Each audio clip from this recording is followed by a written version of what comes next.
বন্ধুরা, আগের পর্বের শেষটা কিন্তু পুরো গল্পকেই নতুন এক মোড়ে নিয়ে গেছে। মেরি আর শোয়েবের গোপন বিয়ের কথা তো এখনও পরিবারের কেউ জানে না। তার ওপর শোয়েবকে সবাই যেখানে একজন সাধারণ কাজের ছেলে মনে করছে, সেখানে পরের পর্বের সামনে আসতে যাচ্ছে তার জীবনের সবচেয়ে বড় রহস্য। শুরুতেই দেখা যাবে মেরিকে দেখতে আসা পাত্রপক্ষের সামনে শোয়েবকে দেখে তাদের মধ্যে নানা প্রশ্ন তৈরি হতে শুরু করবে। কারণ শোয়েবের চালচলন, কথা বলার ধরন এবং তার আত্মবিশ্বাস কোনোটাই একজন সাধারণ কাজের ছেলের মতো নয়। আর ঠিক তখনই আসবে আরও বড় চমক। পাত্রপক্ষের একজন গোপনে জানিয়ে দেবে শোয়েব আসলে সাধারণ কোনো ছেলে নয়, তার অতীতের সঙ্গে জড়িয়ে আছে ভয়ঙ্কর এক পরিচয়। এমনকি তাকে একজন বড় সন্ত্রাসী বলেও দাবি করা হবে। কিন্তু প্রশ্ন হচ্ছে, এই তথ্য সত্যিই নাকি শোয়েবকে বিপদে ফেলার জন্য সাজানো কোনো মিথ্যে গল্প? এদিকে মেরির বাবা মা তো এরই মধ্যে মেয়ের বিয়ের জন্য পাত্র ঠিক করে ফেলেছে। মেরি যখন বুঝতে পারবে যে তাকে অন্য একজনের সঙ্গে বিয়ে দেওয়ার প্রস্তুতি চলছে, তখন তার মাথায় আকাশ ভেঙে পড়বে। কারণ সে তো শোয়েবকে ভালোবেসে গোপনে বিয়ে করেছে। কিন্তু সবচেয়ে বড় সমস্যা হলো, শোয়েব এখনও নিজের আসল পরিচয় প্রকাশ করতে পারছে না। কারণ সে যদি বলে সে আসলে কে, তাহলে শুধু মেরির পরিবার নয়, পুরো পরিস্থিতিই ভয়ঙ্কর হয়ে যেতে পারে। অন্যদিকে মেরির দুই দুলাভাইও শোয়েবকে নিয়ে সন্দেহ করতে শুরু করেছে।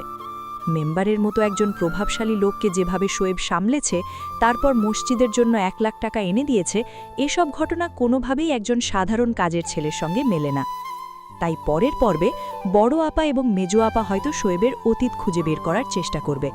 আর যদি তারা শোয়েবের আসল পরিচয়ের কোনো সূত্র পেয়ে যায়, তাহলে মেরির গোপন বিয়েটাও আর বেশি দিন গোপন থাকবে না। এদিকে মেরির বিয়ের কথাবার্তা এগিয়ে যাবে দ্রুত গতিতে। পাত্রপক্ষ হয়তো বিয়ের দিন তারিখও ঠিক করে ফেলবে। তখন মেরি কি করবে? সে কি সবার সামনে দাঁড়িয়ে বলবে যে শোয়েবই তার স্বামী, নাকি নিজের ভালোবাসাকে বাঁচাতে আরও বড় কোনো ঝুঁকি নেবে? আর শোয়েব, সে কি এবার নিজের পরিচয় প্রকাশ করবে, নাকি এখনও কাজের ছেলের অভিনয় চালিয়ে যাবে?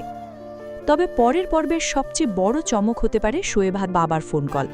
আগের পর্বেই আমরা দেখেছি শোয়েবের বাবা তার ব্যাংক অ্যাকাউন্ট থেকে টাকা তোলার বিষয়টি জানেন এবং তাকে মেরিকে ছেড়ে ফিরে আসতে বলছেন। অর্থাৎ শোয়েবের পরিবার যে সাধারণ কোনো পরিবার নয়, সেটা এখন প্রায় নিশ্চিত। এখন যদি শোয়েবের বাবা জানতে পারেন তার ছেলেকে মেরির বাড়িতে কাজের ছেলে বানিয়ে রাখা হয়েছে এবং তার বিয়ের কথা গোপন করা হয়েছে, তাহলে পরিস্থিতি কোন পর্যায়ে যাবে সেটাই দেখার বিষয়। আর একটা বিষয় ভুলে গেলে চলবে না, মসজিদের জন্য শোয়েব যে 1 লাখ টাকা দিয়েছে, সেটাও কিন্তু বড় রহস্য তৈরি করেছে। একজন সাধারণ কাজের ছেলে এত টাকা কোথা থেকে পেল? এই প্রশ্নের উত্তর খুঁজতে গিয়েই হয়তো শোয়েবের আসল পরিচয়ের দরজা খুলে যাবে। তাহলে কি শোয়েব আসলে কোনো বড় ব্যবসায়ী পরিবারের ছেলে, নাকি তার অতীত সত্যিই ভয়ঙ্কর?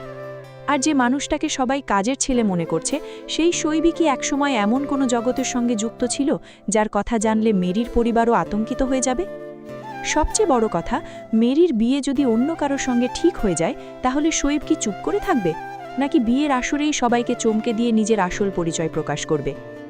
বন্ধুরা, পরের পর্বে একদিকে মেরির বিয়ের প্রস্তুতি, অন্যদিকে শোয়েবের রহস্যময় অতীত, দুই দিক থেকেই গল্প জমে উঠতে যাচ্ছে। আর আমার মনে হয় খুব শিগগিরই মেরির পরিবার জানতে পারবে তারা যাকে এতদিন একজন সাধারণ কাজের ছেলে ভেবেছে, সে আসলে মোটেও সাধারণ কেউ নয়। তাহলে শোয়েবের আসল পরিচয় কি? সে কি সত্যিই সন্ত্রাসী, নাকি এর পেছনে রয়েছে সম্পূর্ণ অন্য কোনো সত্য?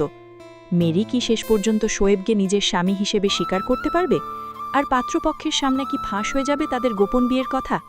এই সব প্রশ্নের উত্তর পেতে হলে চোখ রাখতে হবে পরবর্তী পর্বে। কারণ এবার শোয়েবের পরিচয়ের রহস্য যতটা গভীর হবে, গল্পের মোড়ও ততটাই ভয়ঙ্কর হতে যাচ্ছে।